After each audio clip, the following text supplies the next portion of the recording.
એક પુત્ર તેના બીમાર પિતાને તેના રૂમમાં બંધ કરીને વિદેશ ચાલ્યો ગયો. જ્યારે તે 6 મહિના પછી પાછો આવ્યો તો તેણે ઘરમાં જે જોયું તેનાથી તે દંગ રહી ગયો. નમસ્કાર મિત્રો, જય શ્રી કૃષ્ણ બધાને. આજની આ વાર્તા ઘણી પ્રેરણાદાયક અને સત્ય ઘટના પર આધારિત છે. તો આ વિડીયોને અંત સુધી સાંભળજો અને અગર પસંદ આવે તો તમારા અન્ય મિત્રોને પણ શેર અવશ્ય કરજો. કોમેન્ટ બોક્સમાં તમારો અભિપ્રાય જરૂર લખજો કે એક પુત્રએ તેના પિતા સાથે જે કર્યું તે અયોગ્ય હતું કે અયોગ્ય. તો ચાલો મિત્રો શરૂ કરીએ આજની વાર્તા. આલોકજી, જેઓ હાલમાં તેમના પરિવાર સાથે સુરતમાં રહે છે. ખરેખર તો તે પહેલા ગુજરાતના એક નાના ગામના રહેવાસી હતા, પણ હવે તે સુરતમાં આવીને સ્થાયી થયા હતા. હાલમાં તેના પરિવારમાં એક પુત્ર સંજય અને વહુ મોના છે. તેમની પત્નીનું ઘણા સમય પહેલા જ અવસાન થઈ ગયું હતું. જ્યારે સંજય 4 વર્ષનો હતો ત્યારે તેની પત્ની બીજી વખત માતા બનવાની હતી અને ડિલિવરી દરમિયાન તેનું મૃત્યુ થઈ ગયું હતું. અને તે સમયે તેના પેટમાં અજન્મેલું બાળક પણ મૃત્યુ પામ્યું હતું. તેના અંતિમ સંસ્કાર કર્યા પછી તેના એકમાત્ર પુત્ર સંજય અને તેની બુઢી માતા સાથે ખૂબ જ મુશ્કેલી સાથે જીવન જીવી રહ્યા હતા. તેની માતા પણ ઘણી વૃદ્ધ થઈ ગઈ હતી, છતાં તે તેના બાળક સંજયની શક્ય તેટલી સંભાળ રાખતી હતી. આલોકજીની સરકારી નોકરી હતી. તેઓ પોસ્ટમેન હતા અને તેઓ તેના પગારમાંથી તેમનું જીવન વ્યતીત કરતા હતા. ઘર પણ સારી રીતે ચાલતું હતું, પરંતુ એક જ વસ્તુની ખોટ હતી કે તેની પત્ની તેમની સાથે ન હતી, કેમ કે તેમનો પુત્ર સંજય તેની માતા માટે દિવસરાત રડતો રહેતો હતો. વૃદ્ધ દાદી સંજયને ખૂબ પ્રેમ કરતી હતી. એક દિવસ માએ તેના પુત્ર આલોકજીને કહ્યું કે પુત્ર, હું હવે ક્યાં સુધી જીવીશ? આ બાળકને માતાની જરૂર પડશે, તો તું શા માટે ફરીથી લગ્ન નથી કરતો? પણ આલોકજી દરેક વખતે તેની માતાની આ વાતને ટાળી દેતા અને કહેતા, અરે માં, તું નકામી ચિંતા કરે છે. તું છે ને? અરે તું ક્યાં જવાની છે? અરે માં, હું છું. સંજય છે, તું છે. આ આપણો પરિવાર સંપૂર્ણ તો છે. આમ તો ખરેખર આલોકજીને તેમની માતાના હોવાથી તેમને ક્યારેય કોઈ ચીજની કમી લાગી ન હતી. પણ ભગવાનને કંઈક બીજું જ મંજૂર હતું. એક દિવસ તેમની માતાને હાર્ટ એટેક આવે છે અને તેમનું અવસાન થઈ જાય છે. હવે આલોકજી એકલા રહી ગયા હતા. ફક્ત તેમનો પુત્ર અને તેઓ આ ઘરમાં એકલા રહેતા હતા. આમ જો કે તેઓ 3 ભાઈઓ હતા, પણ ત્રણેય તેમની પત્નીઓ સાથે અલગ અલગ રહેતા હતા. તેમના ઘરનો બટવારો થઈ ગયો હતો. તેમના હિસ્સામાં તેમની માતા હતી અને હવે તે પણ આજે ગુજરી ગઈ હતી. તેમની પત્ની તો તેમને પહેલા જ છોડીને ચાલી ગઈ હતી. હવે આલોકજી એકલા રહી ગયા હતા. તેમના માટે તેના બાળકનો ઉછેર કરવો ખૂબ જ મુશ્કેલ બની રહ્યો હતો. દરરોજ પોતાના બાળકને શાળાએ મૂક્યા પછી તેઓ અહીં તહીં પત્રો પહોંચાડતા હતા અને સાંજે વહેલા દોડી આવતા અને બાળક સાથે સમય વિતાવતા. ઈશ્વરની કૃપાથી તેમના પડોશીઓ પણ દયાળુ સ્વભાવના હતા અને તેમના ઘરમાં ન રહેવા પર તેઓ તેમના બાળકની સંભાળ રાખતા હતા અને તેમને ખાવાનું વગેરે પણ આપતા હતા. હવે દિવસો આમ જ પસાર થઈ રહ્યા હતા, પરંતુ દરેક દિવસ સાથે મુશ્કેલીઓ પણ વધતી જતી હતી. એક દિવસ તેમના ભાઈ અને ભાભીએ તેમને લગ્ન કરવાનું સૂચન કર્યું, જેના માટે આલોકજી હંમેશા ના પાડતા હતા. પણ આજે તે જ વાત તેમને યોગ્ય લાગી રહી હતી. તેમણે વિચાર્યું કે હું ક્યાં સુધી સંજયને આમ જ એકલો મૂકીને કામ પર જઈશ? તેની દેખભાળ કરવા માટે તેને માતાની જરૂર પડશે. આ રીતે હું સંજયને ઉછેરી શકતો નથી અને તેને એક સારી પરવરિશ આપી શકતો નથી. હું કદાચ તેની જિંદગી સાથે રમી રહ્યો છું. આ રીતે વિચારીને આલોકજીએ તેના ભાઈને એક સારી છોકરી જોવાનું કહ્યું. તેના ભાઈએ પણ તેની સલાહ મુજબ એક સારી છોકરી જોઈ લીધી અને કહ્યું કે આલોક, જા જઈને તે છોકરીને બરાબર જોઈ લે અને સંબંધ નક્કી કરી નાખ. આલોકજી જે દિવસે છોકરીને જોવા જવાના હતા તે જ દિવસે તેમણે અખબારમાં એક ઘટના વાંચી. તેમાં લખ્યું હતું કે એકવાર એક વ્યક્તિએ, જેની પત્નીનું અવસાન થયું હતું, તેણે બીજા લગ્ન કર્યા. બીજા લગ્ન જીવન દરમિયાન શરૂઆતમાં તેની પત્ની તેની સાથે સારી રીતે રહેતી હતી અને બાળકોને પણ પ્રેમ કરતી હતી, પરંતુ આ બધું દેખાડો હતો. ધીમે ધીમે તેની બીજી પત્નીનો અસલી રંગ બહાર આવવા લાગ્યો. તેના પતિની ગેરહાજરીમાં તેણે તેના ત્રણેય બાળકોને ત્રાસ આપવાનું શરૂ કર્યું. ધીરે ધીરે કરીને તેણે એક પછી એક એમ 2 બાળકોને પીટીને મારી નાખ્યા અને ત્રીજા બાળકને, જે સૌથી મોટો હતો, તેના ઉપર તેણે અન્ય 2 બાળકોની હત્યા કરવાનો આરોપ મૂકી દીધો. અને તે ડરેલા બાળકે ડરના કારણે તે ગુના સાથે સંમત થઈ ગયો અને તેને સજા થઈ ગઈ. અને આ સમયે તે બાળક સુધાર ગૃહમાં છે. આલોકજીના આ સમાચાર વાંચીને રૂવાંટા ઊભા થઈ ગયા. તેમણે તરત જ લગ્ન ન કરવાનો નિર્ણય લઈ લીધો. તે અંદરથી ખૂબ જ ડરી ગયા હતા, કેમ કે તેમણે એવી પત્નીને ખોઈ દીધી હતી જે તેમને તેના જીવ કરતાં પણ વધારે પ્રેમ કરતી હતી. પણ હવે તેમના પુત્રને ગુમાવવા માંગતા ન હતા. તેમનું હૃદય એક પ્રેમભરી માતાની જેમ પીગળવા લાગ્યું. તેથી તેમણે કોઈ પણ સાથે લગ્ન ન કરવાનો નિર્ણય લીધો. હવે તેમની ટ્રાન્સફર વડોદરા થઈ ગઈ હતી. તેમણે તેમનું ગામનું જૂનું મકાન વેચીને સુરતથી વડોદરા રહેવા જાય છે. ધીરે ધીરે તેમનું બાળક પણ મોટો થવા લાગે છે. સંજય મોટો થઈ જાય છે. ભણ્યા પછી તે પણ નોકરી કરવાનું શરૂ કરે છે અને તેને તેની ઓફિસમાં કામ કરતી મોના નામની છોકરી સાથે પ્રેમ થાય છે. એટલે તે આ વાત તેના પિતાને કરે છે. આલોકજી પણ આ વાત માટે રાજી થઈ જાય છે, જેથી તેમના બાળકને આખી દુનિયાની ખુશી મળે અને હંમેશા ખુશ રહે. પછી આલોકજીએ તેમના દીકરાના લગ્ન કરાવ્યા અને હવે તેમની વહુ મોના તેમના ઘરે આવી ગઈ હતી. ખરેખર તો મોના આધુનિક જમાનાની હતી, એટલે તે થોડીક નારાજ રહેતી હતી અને દરેક બાબતમાં ફરિયાદ કરતી હતી. પણ તે સંજયને વહાલી હતી અને સંજય તેને ખૂબ જ પ્રેમ કરતો હતો. દિવસો આમ જ પસાર થવા લાગ્યા. આલોકજીને આમાં કોઈ વાંધો નહોતો. તેઓ વિચારતા કે આ તો બચ્ચી છે, કઈ વાંધો નહીં. જ્યાં સુધી મારા હાથ પગ ચાલે છે ત્યાં સુધી હું મારું કામ જાતે જ કરી શકું તેમ છું. વહુની તેની પોતાની જિંદગી છે, તે ઈચ્છે તેમ જીવી શકે છે. તેમણે ત્યાં સુધી બધું છોડી દીધું હતું. એક રીતે તેનો પરિવાર સુખી જીવન જીવી રહ્યો હતો. ઘરમાં કોઈ બીજા પ્રકારનો કલેશ ન હતો. પણ એક દિવસે ઘરની ખુશીને કોઈની ખરાબ નજર લાગી ગઈ અને બન્યું એવું કે એક દિવસ મોના બાથરૂમમાં કપડાં ધોતી હતી, પણ તે સાબુ નીચે જમીન પરથી લેવાનું ભૂલી ગઈ હતી અને આખા બાથરૂમમાં પાણી ભરાઈ ગયા બાદ તે સાબુને લીધે બાથરૂમના ફ્લોર પર ચિકાસ ફેલાઈ ગઈ હતી. અજાણે આલોકજી નહાવા માટે બાથરૂમમાં ગયા અને બાથરૂમમાં ચિકાશને લીધે તેઓ લપસીને નીચે પડી ગયા અને બેહોશ થઈ ગયા. જ્યારે સંજય અને મોનાને આ વાતની જાણ થઈ ત્યારે બંનેએ તેમને ઉપાડીને હોસ્પિટલમાં દાખલ કર્યા. આલોકજી 2 દિવસ બેભાન રહ્યા અને ત્રીજા દિવસે જ્યારે તેમને ફરીથી હોશ આવ્યો તો ખબર પડી કે તેમનો એક હાથ, એક પગ અને તેમના ચહેરાની એક બાજુ લકવો મારી ગયો છે. હવે તેઓ બોલી પણ શકતા ન હતા અને હાથ અને પગ ઉપાડવામાં પણ અસમર્થ હતા. આ જોઈને તેમની આંખમાંથી આંસુ વહેવા લાગ્યા. સંજયે તેના પિતાને દિલાસો આપતા કહ્યું, તમે રડો નહીં, અમે છીએ ને, અમે તમારી સેવા કરીશું. પરંતુ કહેવાય છે ને કે જ્યારે કોઈને કોઈ રોગ થાય છે તો વ્યક્તિ 1-2 દિવસ, 3 દિવસ, 4 દિવસ તેની સેવા કરે છે, પણ પછી તે વ્યક્તિ આવી સેવાઓથી કંટાળવા લાગે છે અને એનાથી ઘૃણા કરવા લાગે છે. એવા લોકો ભાગ્યે જ જોવા મળે છે જેઓ તેમના અંતિમ શ્વાસ સુધી કોઈની નિસ્વાર્થ સેવા કરતા હોય છે. દીકરાએ તો વાયદો કરી નાખ્યો, પણ હવે નિભાવે તો સાચું. આલોકજીને તેમના ઘરે લાવવામાં આવે છે. ધીમે ધીમે 2-4 દિવસ પસાર થાય છે. તેમના વહુ અને પુત્ર સાથે મળીને તેમની સેવા કરે છે.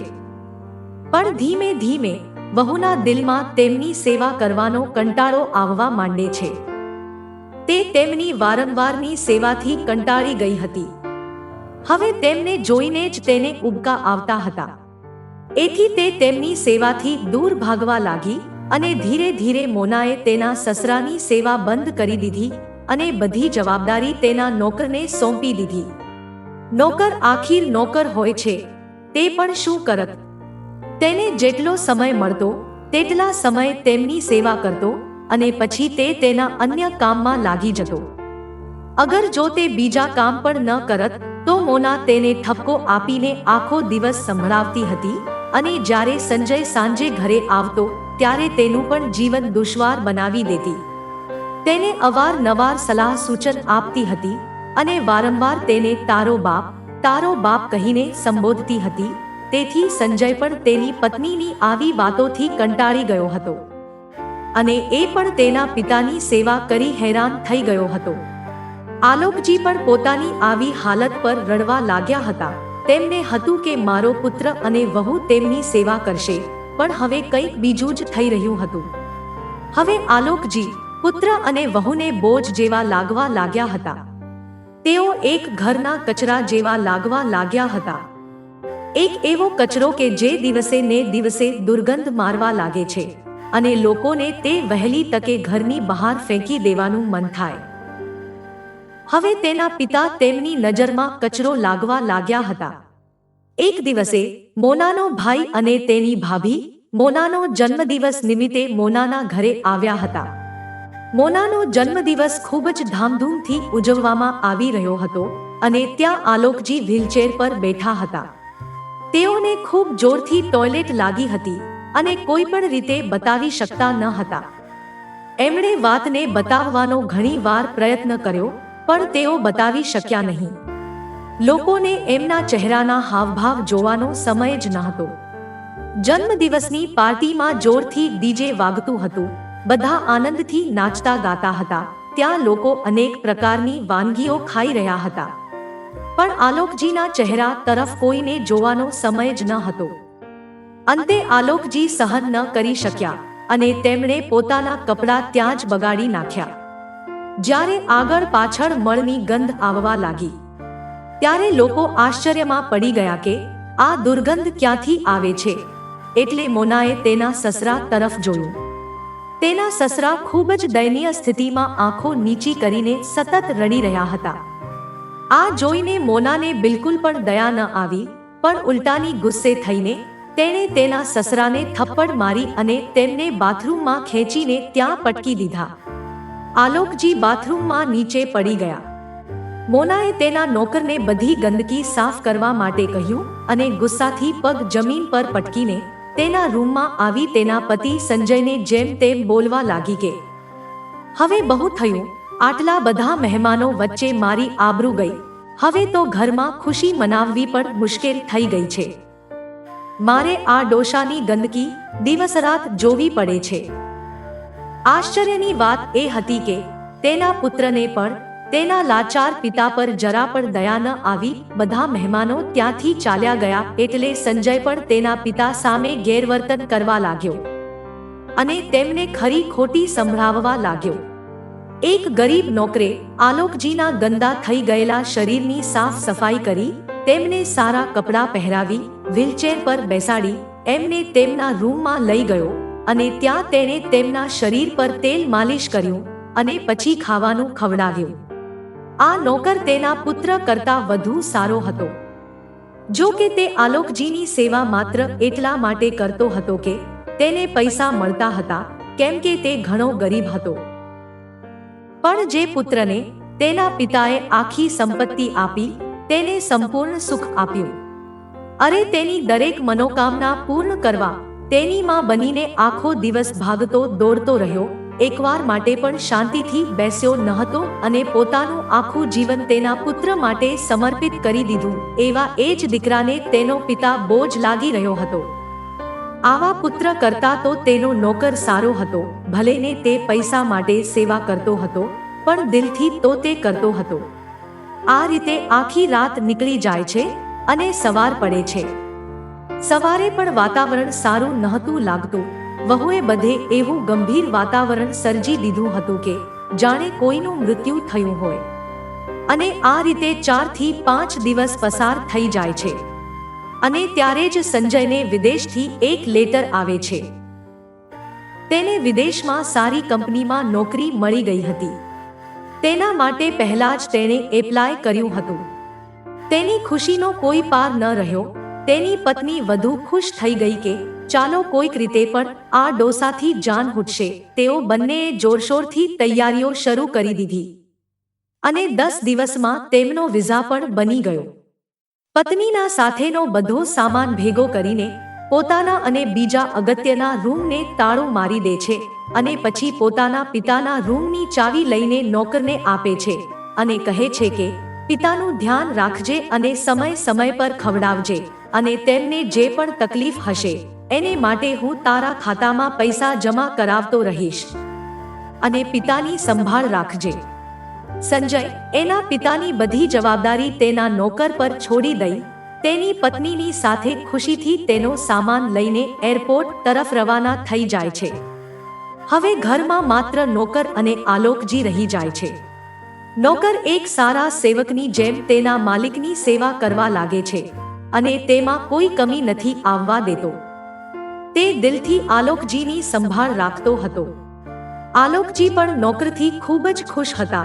એક દિવસ સવારે આલોકજીના દવાનો સમય થઈ ગયો હતો. આલોકજીના સેવકે રસોડામાં જોયું તો લોટ સમાપ્ત થઈ ગયો હતો. રોટલી કે પરાઠા બનાવવા ઘરમાં બિલકુલ પણ લોટ ન હતો કે જેની રોટલીઓ બનાવી આલોકજીને ખવડાવી શકે. તેથી તેણે વિચાર્યું કે કંઈ વાંધો નહીં, તે બજારમાં જઈને લોટ અને બ્રેડનું પેકેટ ખરીદીને લઈ આવશે. આ વિચારીને તે નોકર બજારમાં ગયો અને ત્યાં તેણે લોટની, બ્રેડનું પેકેટ અને બીજી જરૂરી ચીજવસ્તુઓ ખરીદીને જ્યારે પાછો આવતો હતો ત્યારે અચાનક એક કારે કાબુ ગુમાવતા તેને ટક્કર મારી દીધી. એથી તે દૂર ઉછળીને નીચે પટકાઈ ગયો અને તેનું માથું પૂરી રીતે ફાટી ગયું. સ્થાનિક લોકોએ તેને હોસ્પિટલમાં દાખલ કરાવ્યો. ડોક્ટરે સ્પષ્ટ કહ્યું કે માથામાં ઈજાને લીધે તેની હાલત ગંભીર છે અને તે અત્યારે કોમામાં છે. નોકર જે આલોકજીનો એકમાત્ર સહારો હતો તે પણ કોમામાં ચાલ્યો ગયો હતો. કોમામાં રહેલી વ્યક્તિ આમ તો મૃત સમાન હોય છે, ફક્ત તેના શ્વાસ ચાલી રહ્યા હોય છે. અહીં નોકરે આલોકજીને તેના રૂમમાં બંધ કરી તાળું લગાવી દીધું હતું. તેણે એવું વિચાર્યું હતું કે જો તે આમ નહીં કરે તો રૂમમાં ઘણો સામાન અને થોડા પૈસા છે જે ચોરી થઈ જશે. આ વિચારીને નોકરે રૂમને તાળું મારીને ચાવીઓ પોતાની સાથે લઈ ગયો હતો અને હવે તે કોમામાં હતો. બિચારા આલોકજી ભૂખના માર્યા કમરામાં તડપવા લાગ્યા. તેઓએ બોલાવવાનો પણ પ્રયત્ન કર્યો. લકવાને લીધે તે બોલવામાં અસમર્થ હતા. પછી તેમણે દરવાજો ખખડાવવાનો પણ પ્રયત્ન કર્યો પણ તેમનો હાથ કામ નહોતો કરતો. ત્યાર પછી તેમણે ઘરના સામાનને પછાડીને અવાજ કરવાની કોશિશ કરી પણ તેનો અવાજ પણ બહાર નહોતો જતો કે કોઈ લોકો તે સાંભળી શકે. આમ કરતા કરતા 10 દિવસ વીતી ગયા અને 11મા દિવસે ખાધા પીધા વિના ભૂખથી પીડાઈને બિચારા આલોકજી આ દુનિયા છોડીને ચાલ્યા ગયા. કોઈને ખબર જ પડી કે તેમનું આટલું દુઃખદાયક મૃત્યુ થયું છે. આલોકજીના ગુજરી ગયાને હવે 6 મહિનાઓ વીતી ગયા હતા. 6 મહિનાથી એક લાશ તે બંધ રૂમમાં પડી હતી. આજુબાજુના લોકો પણ તેમના ઘરે આવતા જતા ન હતા અને તેમનું કોઈ સંબંધી પણ ન હતું કે જે તેમની કોઈ ખબર લેવા આવે. અહીં સંજય તેના ઘરે થોડા દિવસોથી ફોન કરતો હતો પણ તેના નોકરનો ફોન સ્વિચ ઓફ આવતો હતો. આથી 6 મહિના પછી તેનો દીકરો પોતાના દેશમાં પાછો આવ્યો. જ્યારે તે તેના ઘરમાં આવ્યો તો તેને કંઈક અજુગતું લાગ્યું. તેનું ઘર ખૂબ જ નિર્જન અને ધૂળથી ઢંકાયેલું હતું અને તેના નોકરનો કોઈ અતો પત્તો ન હતો.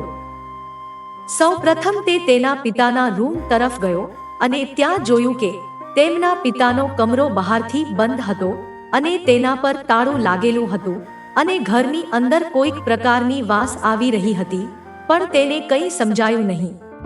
તેણે હાથમાં એક મોટો પથ્થર લીધો અને રૂમનું તાળું તોડી નાખ્યું. પછી તે અંદર ગયો.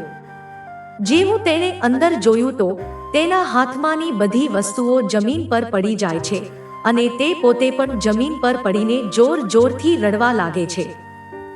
આલોકજીનું ડેડ બોડી, જે સંપૂર્ણ રીતે હાડપિંજરમાં પરિવર્તિત થઈ વ્હીલચેર ઉપર પડ્યું હતું. માનો કે આલોકજી હાડપિંજરના રૂપમાં તેમના પુત્રની રાહ જોઈ રહ્યા હતા. આ જોઈને સંજયને ખૂબ જ પસ્તાવો થાય છે. એણે જે કર્યું તેના પર તે ખૂબ રડ્યો. હવે રડવાનો શો ફાયદો? જે થવાનું હતું તે થઈ ચૂક્યું હતું. સંજય કહે છે કે પિતાજી, મારાથી આ કેવી ભૂલ થઈ ગઈ છે. મેં બહુ મોટો ગુનો કર્યો છે. હું તમારો ગુનેગાર છું. મારે તમને આ રીતે એકલા છોડીને નહોતું જવું જોઈતું. અરે, આવી નોકરીનો શું ફાયદો કે જેણે મારા પિતાનું જીવન જ લઈ લીધું.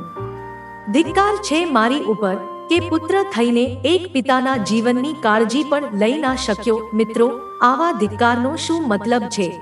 કેમ કે જે જીવ ચાલ્યો ગયો તે હવે પાછો નથી આવવાનો, અને પાછળથી આ રીતે પશ્ચાતાપ કરીને પણ શું મતલબ? અરે, આના કરતા તો સારું એ હોત કે જ્યારે એ વ્યક્તિ જીવતી હતી ત્યારે તેને સુખ આપ્યું હોત, તેનું માન સન્માન જાળવ્યું હોત અને તેના દુઃખને સમજ્યું હોત. તો મિત્રો, અમારી વાર્તા પસંદ આવી હોય તો અમારા વિડીયોને લાઈક કરો અને શેર કરો. અમારી ચેનલને સબસ્ક્રાઇબ કરો. ફરી મળીશું આવતા વિડીયોમાં. આપનો ખૂબ ખૂબ આભાર.